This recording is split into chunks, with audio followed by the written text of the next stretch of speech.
네, 강프로입니다. 자, 알테오젠 보겠습니다. 자, 오늘 2월 13일입니다. 자, 끝났고요. 7시 정도 됐습니다. 자, 그리고 오늘 알테오젠 같은 경우에는 1.8% 떨어져서 끝났는데 일단 그걸 보셔야 돼요. 왜 떨어졌는지. 그리고 어저께도 바이오 종목군들 전체적으로 하락 구간이 나왔습니다.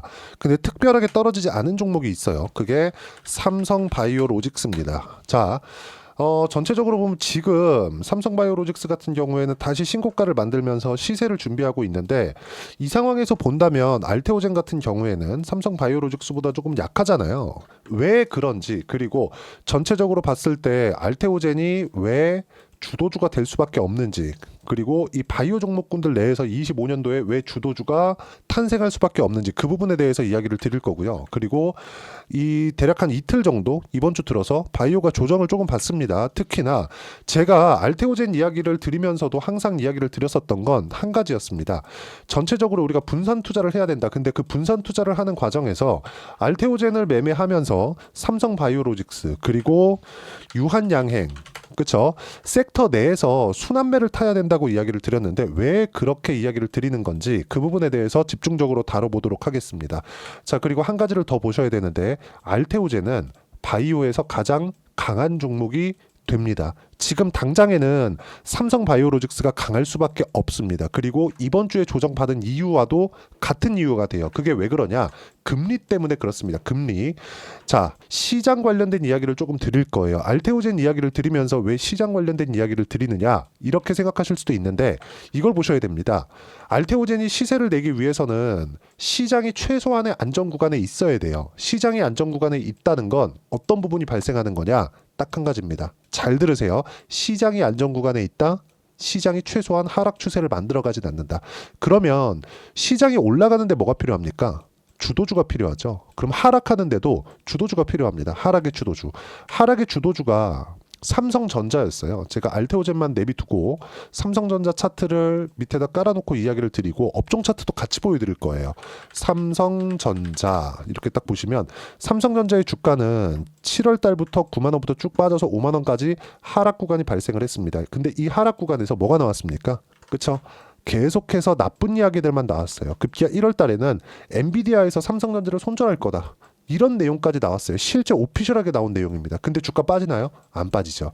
5만 원대를, 그쵸, 초반 중반대를 지켜가고 있죠. 반등 나옵니다. 근데 삼성전자가 추세를 돌리기까지는 상당히 오랜 시간이 걸립니다. 왜? 성장성을 잃었기 때문에. 그럼 반대로 삼성전자가 여기서 추가적으로 떨어질 수 있느냐? 삼성전자 떨어진다. 여기 밑에 있죠. 환율이 더 올라간다. 환율이 더 올라간다면 미증시도 같이 떨어진다는 겁니다. 근데 지금 미증시에 대한 경기는 너무 좋은 상황이에요. 미증시도 당연히 조정을 받죠. 그리고 최근에 미증시도 조정을 받는 이유들이 있죠. 뭘까요? 그게 물가 문제. 근데 이 물가 문제는 연준에서 금리로 통제를 하고 있습니다. 그러면 이 금리는 바이오 종목과 밀접한 연관을 가지고 있고 물가가 일시적으로 높게 떠. 그러면 당연히 금리는 늦게 낮출 수밖에 없어. 그러면 당연히 채권금리는 높아질 수밖에 없고 채권금리가 높아지면 한국의 바이오는 취약점이 됩니다. 일시적으로는. 근데 금리를 무한정 높이나요? 그 불가능하죠. 금리는 두 가지가 있습니다. 기준금리가 있고 채권금리가 있어요. 채권금리는 기준금리에 연동하지만 반대로 이야기를 하면 채권금리의 움직임이 선행적으로 나올 수 있습니다. 근데 우리가 여기서 한 가지 생각해야 될 건 기준금리는 절대치가 있습니다. 지금 기준금리가 4.5%예요. 5.5%였을 때 채권금리의 최대치는 5%였습니다. 10년물 기준에서예요. 10년짜리 10년 만기 채권 기준에서고 근데 지금 4.5%입니다. 근데 지금 10년물 채권이 얼마냐? 보세요. 미국 10년물 국채금리 이렇게 보시면 4.6%입니다. 무슨 얘기냐면 금리가 더 이상 올라갈 폭이 크지 않다. 근데 물가가 단기적으로 높게 찍혔고 이게 관세 부과를 계속 이야기를 하고 있으니까 이런 기대 인플레이션이 높아지는 데 따른 그런 상황이라면 우리가 이런 부분을 어떻게 이해를 해야 될까요? 일시적인 요인이다. 일시적인 요인으로 인해서 알테오젠이 조정을 받는다면 당연히 이쪽 구간에서 타점을 잡아야 되는 게 맞습니다. 그리고 알테오젠에 대한 악재가 24년도에 딱 하나가 있었습니다. 그 하나가 뭐였어요? 할로자임과의 소송권. 할로자임과의 소송권은 지금 이야기 나오나요? 안 나오죠. 무슨 얘기냐면요. 할로자임에서도 SC 제형을 가지고 있고요. 알테오젠에서도 SC 제형을 가지고 있는데 왜 지금 와서는 아무 이야기도 나오지 않는 것일까? 이걸 생각해 보라는 겁니다. 이때 11월 달에 쭉 떨어질 때도 제가 이야기를 드린 바가 있습니다. 이거는 실제 소송까지 가기도 어렵지만 소송까지 간다고 하더라도 이미 가격 반영이 끝났다. 지금부터는 내가 막 떨어지는데 잡을 필요는 없겠지만 반등하는데 확인해서 매수 타점을 잡아야 되고, 그리고 정확하게 여기 교차점이 있죠. 20일 이평선이 60일 이평선을 돌파했을 때 조정 구간이 약간 발생할 수 있다. 근데 이건 고가에서 나오는 매물 소화 과정을 지내는 데서 필요한 고가 조정인 거지, 그쵸? 문제가 발생하는 상황이거나 그런 게 아니라는 겁니다. 그리고 여기서 발생하는 내용에서 우리가 한 가지 봐야 될 거, 금리가 계속해서 뜰 수 있으면 인플레이션이 계속해서 높아져야 되는데, 딱 취임식 날, 그쵸? 30건 이상의 행정명령에 트럼프가 서명을 했습니다. 그 중에서 가장 먼저 서명한 행정명령은 인플레이션을 잡는 데 필요한 조치들에 대한 행정명령을 서명했다는 내용이에요. 유튜브에 다 나와 있습니다. 그거 다 한번 찾아보시면 되고, 자, 한 가지 내용을 저는 이야기를 드리고 싶은 게, 트럼프가 이제 집권 초기입니다. 그쵸? 트럼프 2기가 이제 시작이 됐어요. 이제 한 달도 안 됐습니다. 근데 트럼프가 인플레이션을 높일 수 있는 그런 상황을 만들어낸다? 불가능하죠. 경기를 박살낼 만한 상황을 만들어낸다? 불가능합니다. 근데 주식시장은, 그쵸? 알테오젠이 아무리 좋다 그래도 미국 시장보다 좋겠습니까? 어저께요, 정확하게 10시 반, 밤 10시 반에 물가지표가 나오는 과정에서 그게 나옵니다. 선물 시장이 변동을 해요. 그 부분에 대해서 제가 한번 이야기를 드려볼게요. 나스닥입니다. 나스닥 선물 시장이 어떻게 움직였는지를 우리가 한번 보면 돼요. 자, 약간 조금 변동폭이 큰 5분 차트로 보면 정확하게 여기 나오죠. 10시 반, 여기 10시 반이죠. 이때 S&P 500 말고 나스닥으로 보겠습니다. 나스닥이 더 직관적이니까 여기 보시면 어떻습니까? 21,850포인트 정도에서 21,500포인트, 그쵸? 대략 1.5% 정도가 15분 만에 떨어졌습니다. 물가지표가 나오고 나서. 근데 미국 장중에 계속해서 끌어올리고 지금 같은 경우에도, 그쵸, 등락은 주고 있지만 계속 강세 구간에 있다는 거죠. 무슨 얘기냐면 미증시도 조정 구간이 있습니다. 조정 구간이 있어요. 무슨 얘기냐? 알테오젠도 조정 구간이 있다는 겁니다. 아니, 천하에 나스닥도 조정을 받는데 알테오젠이라고 조정을 안 받겠어요? 이 조정 구간을 어떻게 활용하는지에 따라서 내가 계속해서 수익 구간을 늘릴 수 있느냐 없느냐, 이런 부분이 결정이 되는 거고, 최소한의 미국 시장이 안정적으로 움직임이 나오고 있어야 많이 올라가야 된다, 그 얘기를 드리는 게 아니에요. 더 이상 빠지지 않는 상황. 만약에 금리 관련돼서 문제가 됐었다면 나스닥이 이런 하락을 만들 수 있어요? 그쵸? 없습니다. 하락하고 나서 바로 못 땡긴다는 이야기예요. 그럼 여기서 알테오젠도 그렇고, 밑에다가 제가 지금 삼성전자를 열어놨는데 여기 보시면 유한양행이나 이런 종목군들, 그쵸? 이런 종목군들이 단기간에 이렇게 하락을 하는 이런 상황, 알테오젠 이런 상황에서는 철저하게 매수 구간을 잡아야 됩니다. 자, 그럼 아까 전에 제가 말씀드렸죠. 삼성바이오로직스는 왜 조정을 받지 않는 것이냐? 삼성바이오로직스는 자금 조달의 부담이 없기 때문에 그렇습니다. 자, 유한양행 24년 8월 달에 FDA 통과를 했습니다. 근데 앞으로도 새로운 약품을 개발하는데 자금 조달을 해야 돼요. 알테오젠 마찬가지예요. 자금 조달해야 됩니다. 근데 삼성바이오로직스는 뭐예요? 신약 개발에 대한 부분보다도 CDMO 쪽이잖아요. CDMO. 이게 무슨 얘기가 되느냐? 이쪽은 계속해서 발주 형태가 되기 때문에 실적이 나오면서 주가가 올라가는 겁니다. 근데 알테오젠은 앞으로의 기대감만으로 주가가 상승한다는 거예요. 삼성바이오로직스도 앞으로의 기대감이 있으니까 상승하는 것이겠지만 금리의 영향을 크게 받지 않는다는 거예요. 근데 아직까지 실적이 나오지 않고, 그리고 주가 상승폭이 가장 많이 나오는 건 실적이 잘 나올 때가 아니라 실적이 안 나오고 있을 때입니다. 이런 부분이기 때문에 지금 알테오젠의 타점을 잡아야 될 때가 됐고, 금리가 단기적으로 높아졌을 때, 아니 생각해 보세요. 미국의 금리가 막 6%, 7%, 8% 이렇게 간다고 생각하시는 건 아니겠죠, 다들. 그렇죠? 이런 상황은 나올 수가 없습니다. 나올 수가 없기 때문에 우리는 금리가 일시적으로 높아지는 이때 알테오젠의 가격이 낮아지고 다시 100만 원까지 올라갈 수 있는 그 시작점이 지금이라고 보시고 매매 타점을 잡아야 되고, 그 타점에 대한 부분을요, 저는 여기 소통방에서 하나하나 빠짐없이 이야기를 드리고 있습니다. 계속해서 좋은 얘기가 나오고 있는데 좋은 얘기가 실적으로 연결될 때까지 알테오젠은 올라간다. 그리고 그건 100만 원 이상이 될 거다. 어떤 식으로 타점 잡을지에 대한 부분은 제가 소통방에서 이야기를 드리고 있다. 자, 오늘 같은 경우에도 그래요. 2월 13일이죠. 두산에너빌리티 일단 매수 구간 잡아놨고요. 그리고 여기 바이오 이틀째 약세, 미국 소비자 물가지수 예상치를 상회했고 금리와 연결이 된다. 그리고 현재 10년물 금리는 4.6%대, 더 높아질 수 있지만 일시적이다. 기준금리 인상 가능성은 없다. 바이오는 매수 기회로 잡으면 된다. 그 이야기를 제가 계속 드려왔죠. 그리고 원전, 두산에너빌리티. 자, AI 시대에는 가장 필요한 게 전기입니다. 그리고 플러스 GPU예요.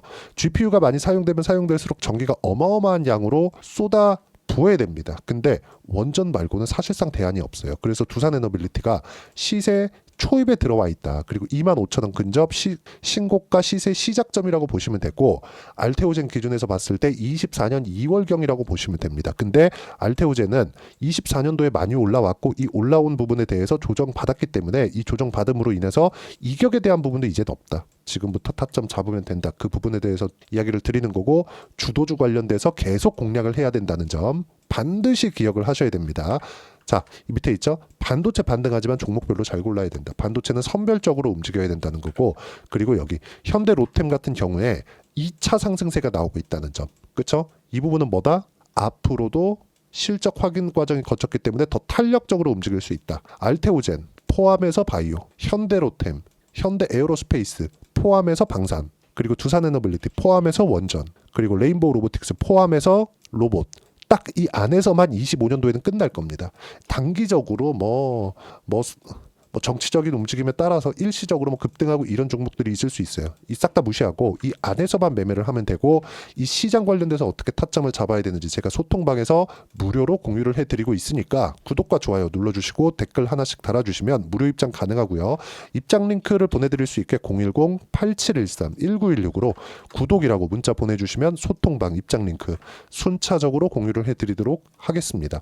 자, 그럼 이렇게 매매를 하는 데 있어서 성과가 어느 정도 나오는지 그 내용에 대해서 보시면요. 제가 실제 제 매매한 내용을 가지고 이야기를 드리겠습니다. 방금 전에 제가 비밀번호 쳤죠. 그리고 어떻습니까?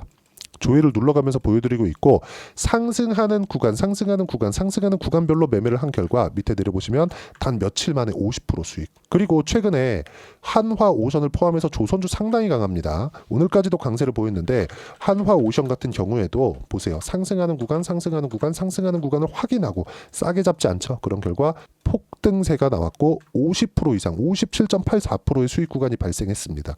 뭘 보고 할 수 있었을까? 가격. 그래서 아까 전에 제가 실적 관련해서 이야기를 드렸죠.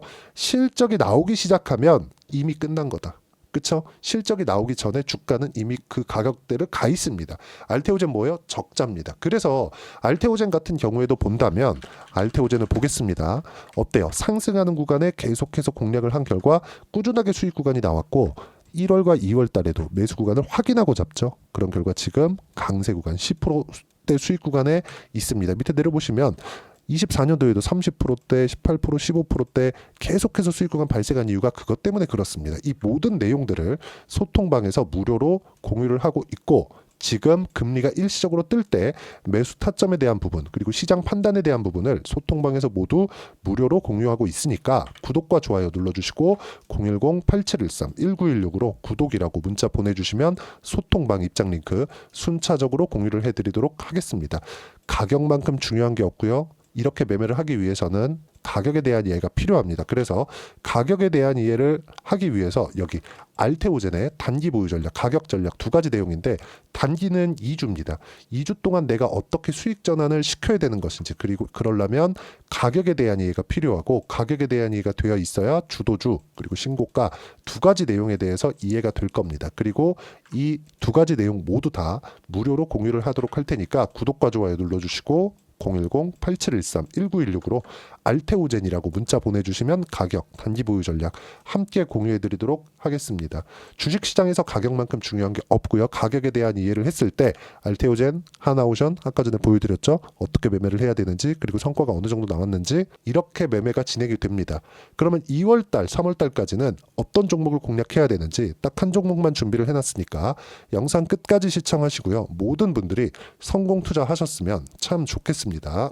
자, 여전히 시장은 녹록지 못합니다. 이런 상황이 벌어지는 건 어쩔 수 없습니다. 이런 상황에서도 수익이 나는 종목들의 구조는 변하지 않습니다. 즉, 대시세 종목에 대한 구조는 변하지 않는다는 거고, 실제 제가 소통방에서 지속적으로 이야기를 드리고 있는 내용도 대시세 종목이나 시장 주도주를 공략하는 건 철저하게 가격 분석을 하라고 이야기를 드리고, 가격 분석 이후에는 이슈에 대한 파악, 그리고 이슈를 파악하고 나서는 다시 내가 얼마에 매수할지 그 타점에 대한 부분을 지속적으로 언급을 하고 있습니다. 자, 근데 생각해 보세요. 시장이 굉장히 어려웠습니다. 어려운 상황에서의 어떤 종목들이 강했냐 보면 반도체와 그리고 바이오입니다. 자, 실제 여기 보면요. HLB에 제가 실제 매매한 내용을 띄워놓고 보여드리고 있는데 1월 22일부터 매매를 시작해서 4일 동안 31%의 수익 마감이 됐고요. 그리고 여전히 신고가 종목입니다. 자, 그리고 그 다음 어보브 반도체, 이름을 보시다시피 반도체 종목이죠. 그리고 AI 반도체는 지속적으로 강세를 보이고 있습니다. 이 종목도 신고가를 먼저 달성한 이후에 제가 21%의 단기간에 21%의 큰 수익을 내고 마감이 됐습니다. 다시 재공략을 준비하고 있고, 이런 부분은 소통방에서 다 공유를 해드립니다. 자, 그리고 코세스. 자, 코세스 같은 종목도 당연히 그쵸, 신고가 종목이고요. 그리고 반도체 종목입니다. 이 종목도 영업일 기준에서 이틀 동안 대략 한 15%의 수익 마감이 됐습니다. 내용을 한번 보시면 어떻습니까? HLB를 포함해서 뭐 30%, 20%, 뭐 15% 이런 식의 수익이 지속적으로 발생하고 있는데, 이 세 종목 모두 다 신고가 종목이고 1월 달에 시장이 약세를 보이고 있는 구간에서도 강했었던 그런 종목입니다. 특징점이 하나 있는데 그 이슈에 앞서서 가격이 먼저 반영했다는 거죠. 그렇게 제가 가격을 먼저 보고 이슈에 대해서 파악하는 이유는 결과적으로는 큰 시세를 먹기 위한 사전 준비 작업입니다. 실제로 큰 시세를 먹기 위해서 사전 준비 작업을 했을 때 여기 레인보우 로보틱스 127% 그리고 ISC 98% 그리고 한미반도체 97%의 큰 수익을 내는 상황을 만들 수 있습니다. 어떤 식으로 소통방에서 진행됐는지 그쵸? 그 상황을 제가 이야기를 드린 건데, 이런 상황도요 당연히 신고가를 공략했을 때 가능한 겁니다. 자, 그러면 이번에도 마찬가지입니다. 그쵸? 정부 주도의 코리아 디스카운트 해소 방안이 2월 달에 발표를 하고요. 그리고 2월 달에 발표된 내용을 토대로 주가가 움직이는 게 아니라 이미 움직인 내용이 있죠. 실제 이 내용은 크게 중요한 게 아니라는 겁니다. 실제 움직인 내용을 보면, 자, 기아차입니다. 실제로 12월 달에 신고가를 만들어 놓고 정부에서 입김을 불어 넣으니까 순식간에 기아차를 포함해서 현대차 같은 거대 기업들의 주가가 2주도 채 되지 않아서 40% 정도의 큰 시세를 냅니다. 자, 그러면 우리는 어떤 종목을 봐야 될까요? 이슈를 파악해야 되는 것도 맞지만 철저하게 가격에 맞춰서 매매를 해야 되는 게 당연히 중요합니다. 정부가 주도하는 정책 방향이 있겠죠. 그 방향에 맞춰서 우리가 종목을 찾을 필요가 있다. 자, 그럼 답이 나왔습니다. 정부가 주도하는 방향에 맞춰서 제2의 기아차를 찾는 게 지금은 중요하다. 근데 정부 정책의 방향에 맞게 가자. 그랬을 때 앞서서 제가 보여드렸었던 내용인 여기 레인보우 로보틱스 127% 그리고 ISC 98% 그리고 한미반도체 97%와 같은 수익을 낼 수 있습니다. 물론 시간에 대한 부분은 최소 2주의 시간이 필요하고요. 그리고 최장 3개월 안에 끝내야 됩니다. 자, 기아차의 시세를 보셨던 것과 같이 2월 달에 정부 정책의 방향이 결정되고요. 바로 3월 달이면 시행입니다. 자, 그러면 우리는 거기에 맞춰서 당연히 종목을 찾아야 되고, 제가 제2의 기아차를 찾아놨습니다. 제가 아까 전에 소통방에서 이야기를 드렸었던 내용 다 공개를 해드렸는데, 그 내용처럼 종목만 받고 싶다 하시는 분들은요, 상단에 있는 제 전화번호로 대시세, 자, 대시세라고 문자를 보내주시면 정부 정책의 방향에 맞는 종목을 모든 분들에게 무료로 공개를 해드리도록 하겠습니다. 자, 제가 원하는 건 채널 성장이 목적입니다. 자, 그래서 구독과 좋아요 꼭 좀 부탁드리고요. 모든 분들이 정부 정책에 맞는 방향으로 매매를 이어가서 큰 수익 보셨으면 좋겠습니다.